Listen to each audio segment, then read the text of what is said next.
5 tokoh muda NU bertemu dengan Presiden Israel di tengah kecaman serangan Israel di Palestina. Ya, PBNU menilai pertemuan ini terjadi karena ketidaktahuan dan kurang sensitifnya mereka terhadap eskalasi di Timur Tengah. Mengapa mereka bisa pergi ke Israel? Kita diskusi.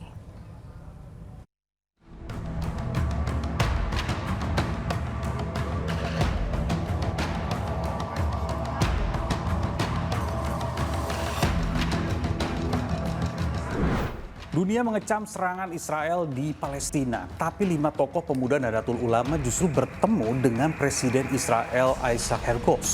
Foto pertemuan itu pun menyebar di media sosial. Tapi apa motif mereka datang ke Israel? Apalagi pemerintah Indonesia tidak memiliki hubungan diplomatik dengan Israel. Kita diskusi.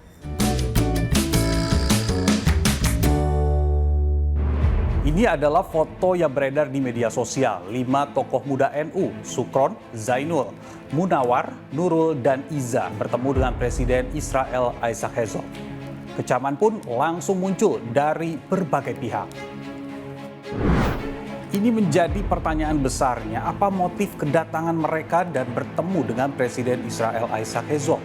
PBNU mengklaim tidak pernah memberi mandat maupun menerima permintaan izin dari 5 tokoh muda tersebut. Apalagi dunia tengah mengecam serangan Israel di Gaza. Yang mendekati mereka satu persatu untuk diajak berangkat. Dan memang mereka di sana programnya adalah sekedar ya pertemuan-pertemuan interface dialog semacam itu di sana dengan berbagai pihak, ya katanya tanpa agenda pertemuan dengan Presiden Israel sebelumnya, dan itu mendadak diadakan di sana. Nah, saya kira ini karena masalah ketidaktahuan, ya ketidaktahuan teman-teman ini tentang konstelasi peta dan lain sebagainya. Karena sebagai Ketua Umum PBNU, saya mohon maaf atas kesalahan yang dibuat oleh teman-teman NU ini. Dan ya, saya juga memohonkan maaf untuk mereka kepada masyarakat luas. Ya.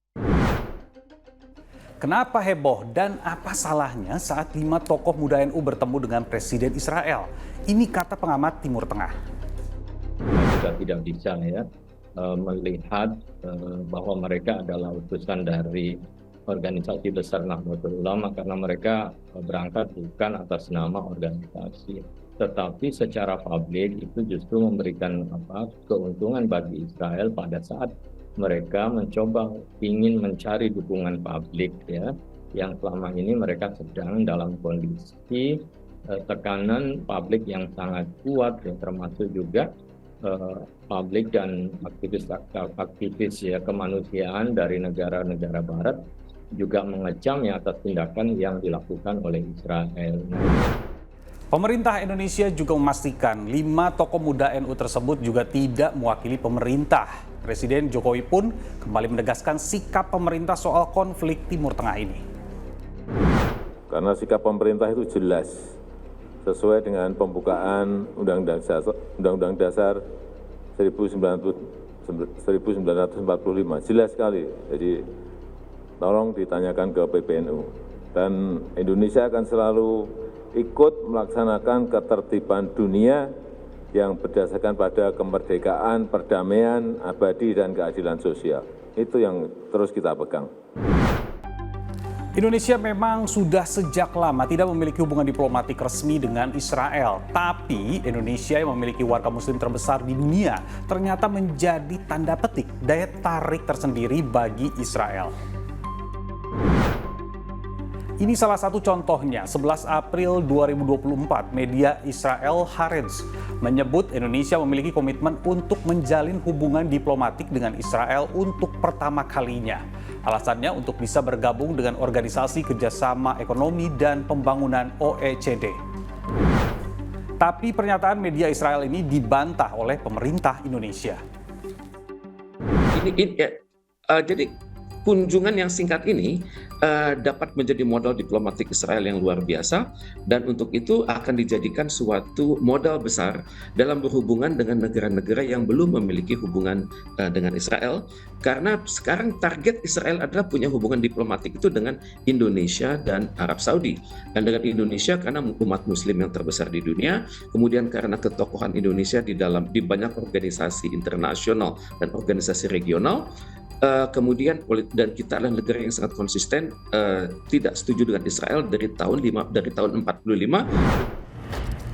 Pertemuan sudah terlanjur terjadi. Terus apa langkah yang harus dilakukan oleh pemerintah Indonesia? Perlukan adalah ketegasan sekarang.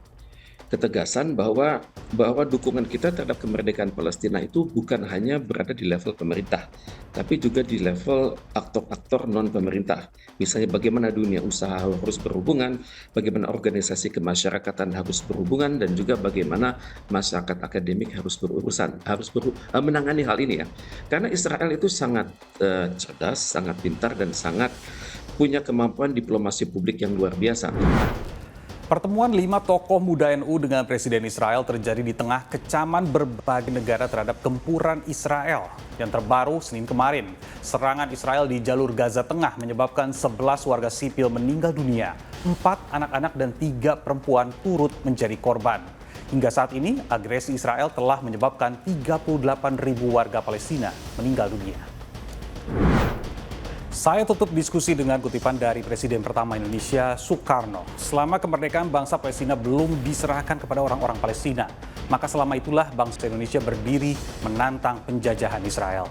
Saya Nabila Biasa, sampai jumpa.